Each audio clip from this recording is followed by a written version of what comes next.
23 मार्च यानी शहीद दिवस है। आज से 94 साल पहले 1931 में अंग्रेजी हुकूमत ने आज के ही दिन शहीद आजम भगत सिंह और उनके साथी राजगुरु और सुखदेव को फांसी की सजा लाहौर में दी थी। भारत माता के इन तीनों वीर सपूतों का आगरा से गहरा नाता रहा है। आगरा में 1 साल से ज्यादा समय तक शहीद भगत सिंह, राजगुरु, सुखदेव, वटकेश्वर दत्त समेत अन्य तमाम क्रांतिकारी आगरा में छात्र बनकर के रहे और यहां पर ही उन्होंने जिस किराए की कोठी में रहते थे वहां बम बनाना सीखा था। आगरा में बनाए हुए बम से दिल्ली असेंबली में विस्फोट करके शहीद भगत सिंह और वटकेश्वर दत्त ने अंग्रेजी हुकूमत की नींव हिला दी थी। ये जो मंदिर जैसा आप कह रहे हैं, ये हम लोगों की एक शान है नूरी दरवाजे की, और इसी की वजह से शहीद भगत सिंह द्वारा इसका नाम पड़ा है। और ये मिलकर यहाँ की कमेटी, बूरा कमेटी और रेवड़ी कमेटी, सब लोगों ने मिलकर बनवाया है इस जगह को। अच्छा, जो ये कोठी है जिसमें भगत सिंह जी रहे थे, वो जर्जर है? नहीं, सभी लोगों की मांग है और हम भी चाहते हैं कि जिस कमरे में भगत सिंह जी यहाँ रहे थे और जो असेंबली में बम फेंका गया था वो उन्होंने यहीं बनाया था, उस कमरे को कम से कम हेरिटेज किया जाए। लेकिन प्रशासन इस ओर बिल्कुल भी ध्यान नहीं दे रहा है और बराबर जनता की मांग बराबर चल रही है।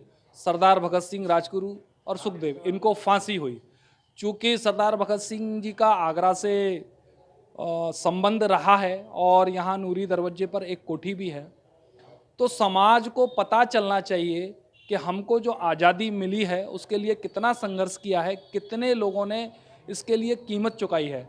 सरदार भगत सिंह युवा थे, उन्होंने व्यक्तिगत स्वार्थों की न सोचकर, अपने घर परिवार में समय न देकर, उसके बारे में न सोचकर उन्होंने देश के लिए बलिदान किया और युवाओं के लिए प्रेरणा स्रोत बने। यहाँ पर उनका एक भव्य स्मारक बने, इसके लिए सरकार से मांग करनी पड़ेगी, क्योंकि जनता, समाज जिस चीज़ का जागरण करता है और जिसके लिए प्रयास करता है उस चीज में सफलता मिलती है। नवंबर 1928 में शहीद भगत सिंह ने लाहौर में क्रांतिकारी साथी की मदद से अंग्रेजी पुलिस अफसर की हत्या की और इसके बाद लाहौर से आगरा आ गए। आगरा में नूरी दरवाजा स्थित कोठी नंबर 1784 में वो किराए पर रहे। यहां पर तमाम क्रांतिकारी साथी उनके साथ रहते थे। इस बारे में आगरा के इतिहासकार राजकिशोर राजे बताते हैं। शहीद भगत सिंह आगरा में लंबे समय तक रहे, करीब 1.5 साल तक वो यहाँ रहे।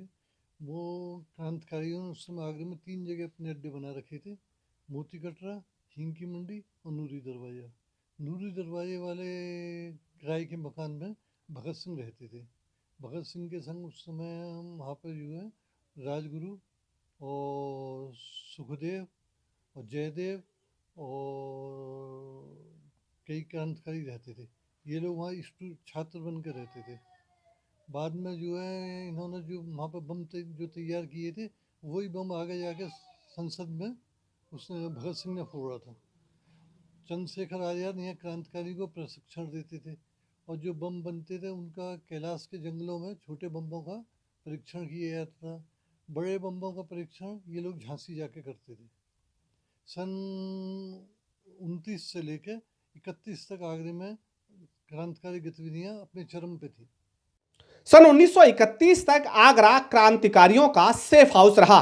यहां चंद्रशेखर आजाद, भगत सिंह, राजगुरु, सुखदेव, वटकेश्वर दत्त के साथ ही तमाम अन्य बड़े क्रांतिकारी भी आए और उन्होंने दूसरे क्रांतिकारियों को प्रशिक्षण भी दिया। आगरा में क्रांतिकारियों को बम बनाना सिखाने के लिए बंगाल से यतेंद्र नाथ दास आए थे। बम बनाए जा रहे थे आगरे में, वो अपने आप को ज़्यादा सुरक्षित महसूस कर रहे थे और यहाँ पर जब वो रहते थे तो उन्होंने अपना नाम बदल लिया था। इसको भगत सिंह ने अपना नाम रणजीत रखा था और इसको बलराज जो है चंद्रशेखर आज़ाद का नाम रखा था। इस तरह ये लोग छद्म नामों से एक दूसरे को पुकारा करते थे ताकि इनको पहचाना ना जा सके। कोठी नंबर 1784 के मालिक लाला छन्नोमल को गवाही देने के लिए लाहौर भी जाना पड़ा था। आजादी की गवाह यह कोठी अब जर्जर हो चुकी है। इस कोठी का एक हिस्सा धराशायी भी हो गया है। जनता की मांग है कि सरकार की ओर से इस कोठी को सहेजा जाए, जिससे शहीदों की निशानी को हमारे आगे आने वाली पीढ़ी जान सके और उनके इतिहास को पढ़ सके। लेकिन जिला प्रशासन और सरकार का इस ओर ध्यान नहीं है। इसीलिए लगातार यह कोठी जर्जर हो रही है। Bureau report, Shyamveer Singh, ETV Bharat, Agra.